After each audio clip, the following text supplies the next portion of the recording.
Antes de continuar, recuerda suscribirte a nuestro canal Pibel Gregoriano y activar la campanita para recibir nuevas notificaciones. Muchas gracias. Seguimos. Parte 2. La tentación y el pecado. Índice. ¿Por qué pecamos? ¿Cuántas tentaciones proceden del demonio? ¿Podemos ser tentados más allá de nuestras posibilidades? ¿Por qué el diablo tentó a Jesús? ¿Sabe el demonio que Dios es impecable? ¿Se puede llegar a distinguir las tentaciones que proceden de nosotros mismos de las del demonio? ¿Qué hacer ante la tentación? ¿Puede tener el demonio alguna táctica al tentarnos? ¿Puede Dios tentar? ¿Por qué Dios permite la tentación? ¿Qué es la muerte eterna? ¿Cuál es el proceso que lleva a la muerte eterna? Parte 2. La tentación y el pecado. Summa Daemoniaca, Tratado de Demonología y Manual de Exorcistas. Cuestión 17. ¿Por qué pecamos? La tentación es esa situación en que la voluntad tiene que elegir entre dos opciones y sabe que una opción es buena y otra mala, pero se siente atraído a escoger la mala. Sabe que es la mala, pero por alguna razón se siente atraído a escogerla.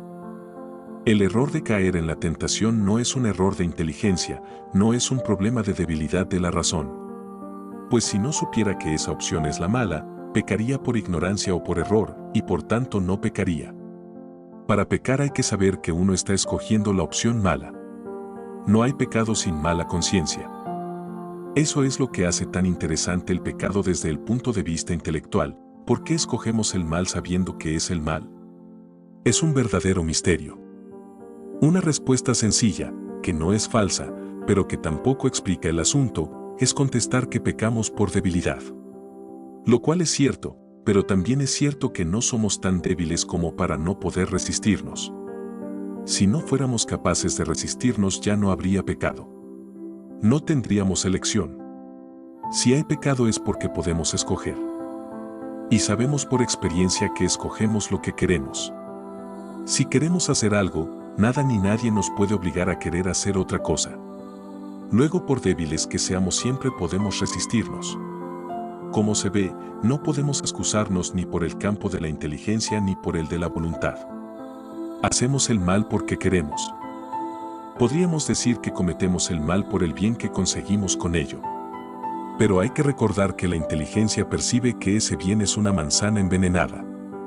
Percibe que es un pseudo bien, un bien que acarrea más mal que el bien que contiene. Por eso, por muy deseable que nos aparezca ese bien, la conciencia nos dice, no debes escoger esa opción. Así que decir que hacemos el mal porque nos aparece como un bien, es cierto, pero también es igualmente cierto que sabemos que ese bien que contiene es, a fin de cuentas, un mal. Así que la explicación de que hacemos el mal por el bien que nos ofrece esa acción, es una explicación adecuada, es algo que nos ayuda a entender el porqué del pecado, pero no lo explica del todo.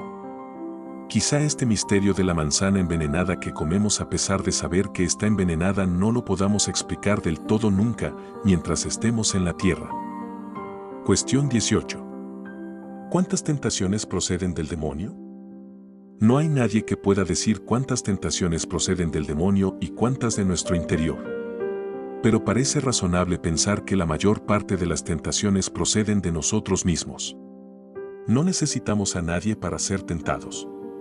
Basta la libertad para poder usarla mal. Basta tener que tomar una decisión en una elección para optar conscientemente por la decisión errónea. Conscientemente, sin paliativos, sin poderle echar la culpa a nadie, más que a nosotros mismos. Es cierto que el demonio tentó a la primera mujer. Pero sin demonio hubiéramos podido pecar igualmente. La tentación no necesita del demonio, se basta a sí misma. Si no, ¿quién tentó al demonio? Cuestión 19. ¿Podemos ser tentados más allá de nuestras posibilidades? El ser humano es débil. De manera que Dios nos cuida como a niños. Por eso nos dice la Biblia, fiel es Dios que no permitirá que seáis tentados más allá de vuestras fuerzas, sino que con la tentación os dará el éxito haciéndoos capaces de sobrellevarla. Primera de Corintios 10, 13. Que la tentación debe ser permitida por Dios es algo que aparece clarísimamente en el libro de Job. Pero, además, en otro lugar de la Biblia, justo antes de la misma pasión, Jesús dice a San Pedro: Simón, Simón, mira, el adversario os reclamó para cribaros como el trigo. Lucas 22, 31. Os reclamó, luego la criba de la tentación debe ser permitida. No afirmar esta doctrina significaría que estamos en manos de un destino ciego y que cualquiera, por débil que sea, puede ser tentado con un poder y una intensidad por encima de las fuerzas que uno posee. Por tanto, el mensaje es claro y tranquilizador: Dios, como Padre que es, vela para que ninguno de sus hijos se vea presionado más allá de lo que puede soportar. De todo esto se ve la sabiduría que hay detrás del viejo dicho: Dios aprieta, pero no ahoga. Cuestión 20. ¿Por qué el diablo tentó a Jesús? El diablo sabía que Jesús era Dios, sabía por tanto que era imposible que pecara. ¿Por qué le tentó entonces? Es más, sabía que cualquier tentación al resistirla le santificaría más como hombre. Y que por tanto el demonio, al tentarle, en realidad a la postre y sin quererlo, se convertiría en instrumento de santificación de Jesús. ¿Por qué entonces hacer algo inútil y que además serviría para bien? La respuesta es sencilla: el diablo no se pudo resistir. La tentación fue demasiado grande para el mismo diablo. Tentar al mismo Dios. No podía dejar escapar aquella ocasión. Sabía que era imposible hacerle pecar, pero no pudo resistir la tentación de intentarlo. La situación era como la del fumador que sabe que fumar le hace daño, pero no puede dejar de hacerlo. Así el diablo sabía que tentarle era un error, pero cayó en la tentación de tentarle. La criatura tentando al mismo Dios. Era lógico que cayera en el error de intentarlo, pues para resistir tal tentación el demonio hubiera necesitado de la virtud de la fortaleza. Y cualquier cosa le podemos pedir al demonio, menos virtud. De la misma manera, los demonios a veces hacen cosas que a largo plazo les perjudican, pero no se resisten a lograr un mal ahora, aunque conteniéndose pudieran lograr un mal mayor después. Por todo lo cual se ve que hasta los demonios sufren la tentación. Tentación que procede de su mismo interior. Cuestión 21. ¿Sabe el demonio que Dios es impecable? Lo sabe perfectamente, también como el mejor de los teólogos, no tiene la menor duda de ello. No obstante, cuando el demonio tentó a Dios hecho hombre, se trató de convencer a sí mismo de que quizá Dios no era tan bueno como creía. Quizá Dios fuese débil, quizá había algún talón de Aquiles en la divinidad que el demonio desconocía. Si lograba hacer caer en algo a la perfección se desmoronaría. Lograr que Dios pecara parecía un imposible, pero había que intentarlo. Si lograba envilecer a Dios, el demonio ya no sería un pecador, porque el bien y el mal no existirían. Bastaba un solo y único pecado venial de la Santísima Trinidad para que la línea divisoria entre el bien y el mal se desdibujase para siempre, para que pudiera afirmar que, en realidad, nunca había existido. Porque la santidad de Dios era la garante de esa división. Si Dios pecaba una sola vez durante toda la eternidad, Dios ya no sería Dios.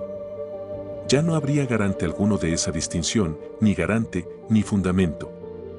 La propia inteligencia del demonio le decía que tal empresa era imposible, pero su propio deseo le llevó a deformar sus propios pensamientos.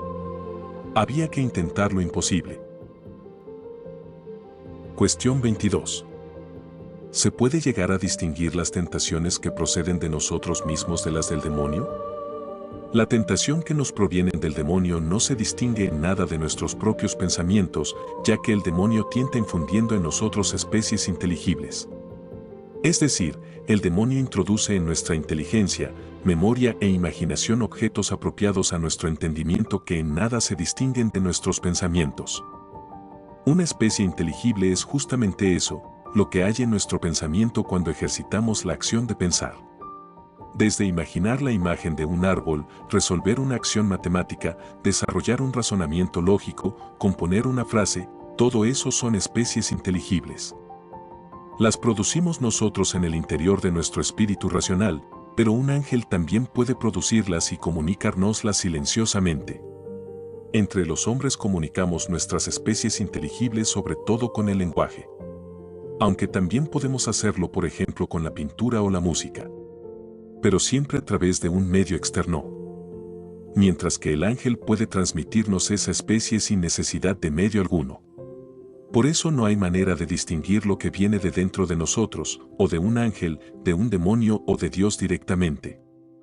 Ahora bien, las personas que llevan muchos años esforzándose en la vida espiritual con una vida de oración muy intensa, pueden advertir que hay tentaciones que aparecen con una intensidad bastante sorprendente, sin que, además, tengan ninguna causa razonable y que pueden llegar a ser de una persistencia extrañísima.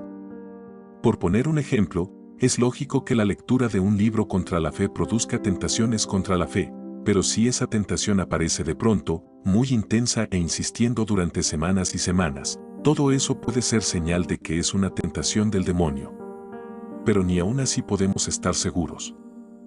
Como norma general se podría decir que las tentaciones sin causa razonable, muy intensas y persistentes, se puede sospechar que son del demonio. Pero con unas características tan vagas nunca podremos estar seguros al 100%. A los sacerdotes nos llegan personas de intensa vida de oración y que sin haber tenido nunca ningún problema psicológico, de pronto un buen día les vienen pensamientos de blasfemar contra Dios, de pisar un crucifijo y cosas parecidas. Si esas perturbaciones son crónicas, es razonable pensar que provienen de enfermedad. Pero si su aparición es repentina y la persona parece sana de mente, entonces hay razón para sospechar de que sean tentación proveniente del demonio. El psiquiatra que haya leído esta explicación seguro que pensará que lo descrito se debe a un proceso de acción-reacción. A tales psiquiatras queremos decirles que conocemos perfectamente esos mecanismos del subconsciente, pero también les recordamos que el demonio también existe. Y esto queda más claro cuando esa tentación obsesiva desaparece de pronto un buen día sin volver a aparecer nunca. Las tentaciones del demonio nunca son crónicas. Y por vehementes que sean, cuando desaparecen no dejan la más leve secuela en la psique que las padeció. Cuestión 23. ¿Qué hacer ante la tentación? Rechazarla al momento. La tentación nada puede hacernos si la rechazamos, si no dialogamos con ella es inocua. Porque desde el momento que dialogamos con ella, desde el momento en que ponderamos los pros y los contras de lo que nos dice, desde el momento en que tomamos en consideración lo que nos propone, desde ese mismo instante nuestra fortaleza se resquebraja, nuestra oposición se debilita.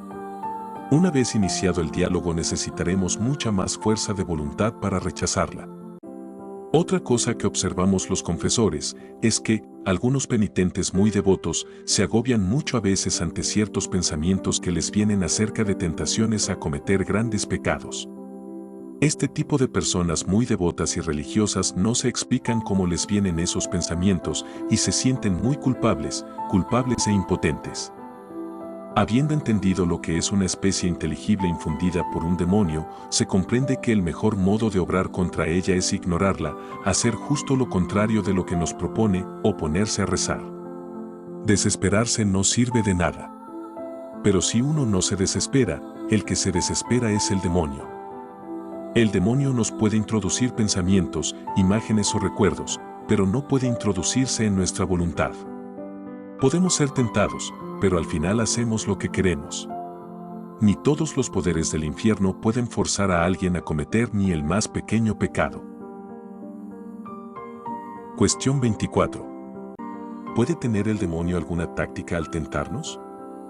El demonio es un ser inteligente, no es una fuerza o una energía. Por tanto, hay que entender que la tentación intenta ser un diálogo. Un diálogo entre la persona que resiste y el tentador. Solo si la persona se resiste a considerar la tentación, entonces la tentación es simplemente insistencia por parte del demonio, pero sin respuesta nuestra. Pero el demonio puede estar a nuestro lado durante mucho tiempo, analizarnos, conocernos y tentarnos justo por nuestro punto más débil. El demonio puede ser extraordinariamente pragmático. Es decir, sabe las posibilidades de éxito que tiene y puede tentar justo solo en aquello que sabe que tiene alguna posibilidad. Si percibe que una persona no va a caer en un pecado grande, puede tentar a que cometa algo menor. Si sabe que ni siquiera eso va a conseguir, puede tentar solo a que cometa algo que es imperfección, ni siquiera pecado. Y dentro del campo de la imperfección tentará a aquello que sepa que es posible. Por ejemplo, sabe que tentar a la gula a una seta puede ser perder el tiempo. Pero a lo mejor sabe que tiene posibilidades de éxito si le tienta a excederse en el ayuno. Y si ve que por ahí tiene éxito, intentará tentarle a que se exceda en el ayuno justo en el modo que más favorezca su soberbia o en el modo que peor sea para su salud, etc.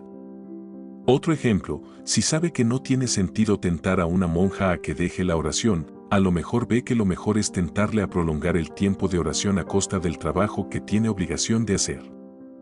En otras ocasiones el demonio puede ver que más que tentar a pecar, puede ser más realista tratar de conseguir que el alma crea que ya no tiene que obedecer a su confesor puesto que es un hombre menos espiritual que ella misma. El demonio no tienta a la buena de Dios, sino que analiza y ataca donde ve que tiene alguna posibilidad. Y normalmente él tiene alguna posibilidad donde justamente el hombre virtuoso cree que tiene menos posibilidades. He puesto ejemplos de tentaciones dirigidas a hombres de oración y ascéticos, porque el hombre entregado al vicio es un hombre sin protección, sin la protección de las virtudes. Sin esas corazas, todo su espíritu presenta múltiples flancos desguarnecidos, expuestos a la acción de las tentaciones. Sin Dios que protegiese a esas almas, cualquiera de ellas sería pasto del fuego de sus propias pasiones azuzado por la acción de los demonios. Por eso pedimos en el Padre Nuestro y líbranos del malo. Esto demuestra que, aunque dispongamos de la libertad para resistir, conviene que le pidamos al Creador que nos proteja. Por esto el Señor nos ha puesto un ángel custodio o ángel de la guarda, para que las inspiraciones malignas sean compensadas por las inspiraciones al bien. Además, si uno es tentado y ora, la tentación desaparece. Es incompatible la tentación con la oración. La oración crea primero una barrera contra la tentación, pues nuestra voluntad y nuestra inteligencia se centran en Dios. Y si insistimos un poco más, el demonio no puede resistirla y huye. Cuestión 25. ¿Puede Dios tentar? Que nadie al ser tentado diga, de Dios me viene la tentación, pues Dios no puede ser tentado para el mal, ni Él tienta a nadie. Santiago 1, 16. Este versículo nos enseña dos cosas. La primera, que Dios no puede ser tentado. Porque ¿qué puede ofrecer la tentación a Dios que Él no tenga? ¿Qué disfrute, qué placer, qué gozo se le puede ofrecer que no posea ya? En Dios la tentación es metafísicamente imposible, pues ésta no tiene nada que ofrecerle.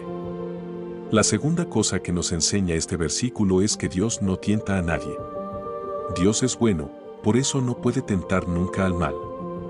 Dios solo puede conducir hacia el bien, nunca presentarnos el mal como bien, nunca inducirnos a error. Si Dios no puede ser tentado, ¿por qué el diablo tentó a Jesús?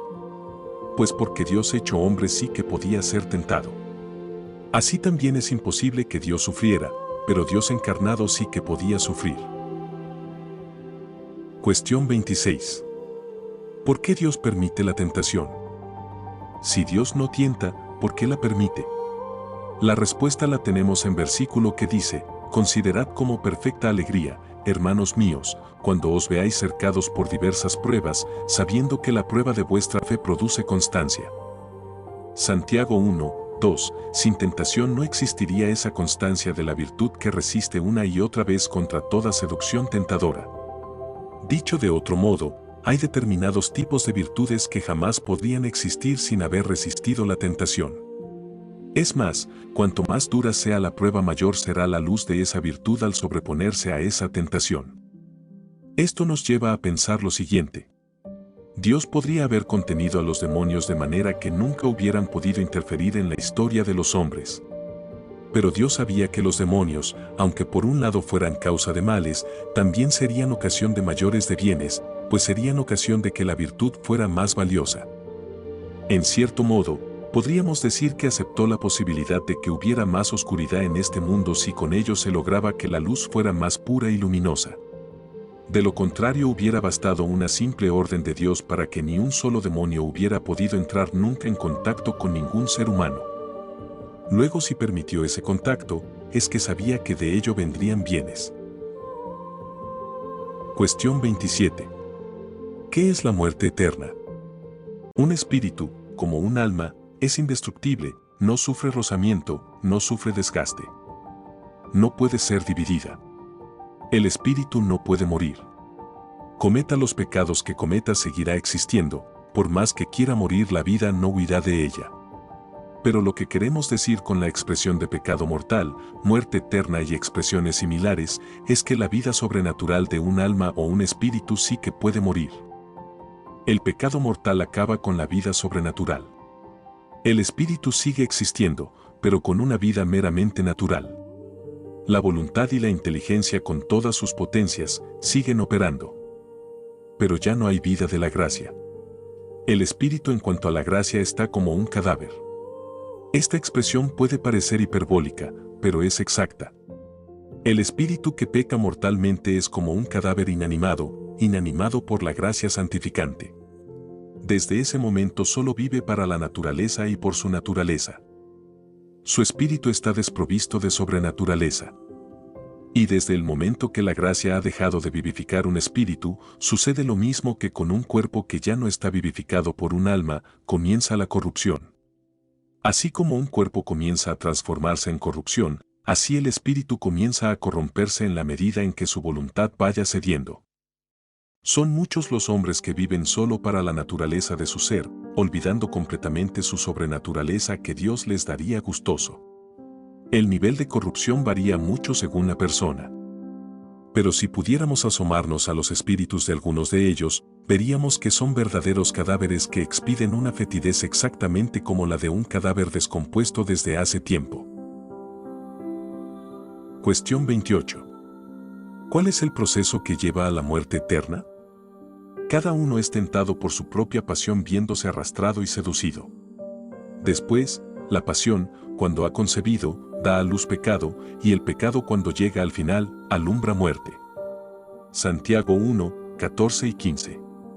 El apóstol Santiago en 2 versículos describe con una increíble profundidad de principio a fin el proceso hacia la muerte del alma. El pecado no se produce ni porque sí, ni de golpe, ni es algo que abruptamente cae ante nosotros de modo súbito sin que tengamos culpa, sino que hay todo un proceso que es el que describe el apóstol. La traducción del griego de estos 2 versículos debe ser muy esmerada para no perder los matices que hay en los verbos. El proceso descrito es el siguiente. 1. Las pasiones. 2. El pecado se gesta. 3. Se da a luz el pecado. 4. El pecado vuelve a comenzar una gestación. 5. Se da a luz la muerte. La imagen de una mujer gestando en su vientre durante meses a un niño es imagen de la persona que gesta en su interior la iniquidad. El pecado es cierto que aparece en un momento dado, en un momento concreto, un segundo antes no hay pecado, un segundo después, sí. Pero ese pecado se produce, sale a la luz, porque antes ha habido una gestación previa. Y así como en el mundo de la zoología, cuanto más larga es la gestación, más grande es lo que se da a luz. Así también en el campo espiritual, cuanto mayor es el pecado, más larga es la gestación que es necesaria para dar ese paso. Aquí está la respuesta a esa pregunta que tantas personas se hacen de cómo es posible que tal persona haya cometido tal o cual barbaridad. Ninguna barbaridad moral aparece sin un proceso que está oculto a los ojos de los demás, pero que se va desarrollando en el interior de la persona. El apóstol Santiago usa el verbo dar a luz, porque verdaderamente el pecado ha tenido previamente a la gestación una concepción. La seducción y la voluntad actúan como el espermatozoide y el óvulo. La pasión trata de abrirse camino, de penetrar en la voluntad. Pero si ésta no la acoge, la seducción queda estéril, no produce nada. Mientras la voluntad se cierre, ni miles, ni millones de espermatozoides lograrán penetrar en el seno de la voluntad. Pero si la voluntad acoge la seducción, se produce la concepción del pecado. Aún así, el pecado puede ser eliminado. Pero si el pecado no es eliminado, se reproducirá. El pecado engendra más pecado, se reproduce, aumenta en cantidad, cambia cualitativamente hacia peores faltas. Si el primer pecado tiene detrás de sí un proceso previo, también el pecado que se deja vivir comienza un nuevo proceso. Proceso que lleva a la muerte del alma. Y la muerte del alma lleva a la muerte eterna. El alma invadida por el pecado es como un alma muerta, pues no tiene vida sobrenatural dentro de sí. Y si el alma muerta decide permanecer hasta el final en ese estado de corrupción, eso lleva a la muerte eterna, a la condenación. Conocer todo esto nos lleva a valorar más la acción sobrenatural de la gracia divina, que en cualquier momento de este proceso, mientras no se haya producido ya la muerte eterna, puede vivificar el alma. El perdón de Dios no es solo perdón, sino vivificación. Y lo dicho aquí para el pecado y las pasiones, vale, solo que, al revés, para la gracia y la virtud. La vida en Cristo es un proceso, una vida que se desarrolla. Hasta aquí, la parte 2. Por favor, suscríbete al canal y activa la campanita, para notificarte cuando esté lista la parte 3. Muchas gracias. Dios te bendiga.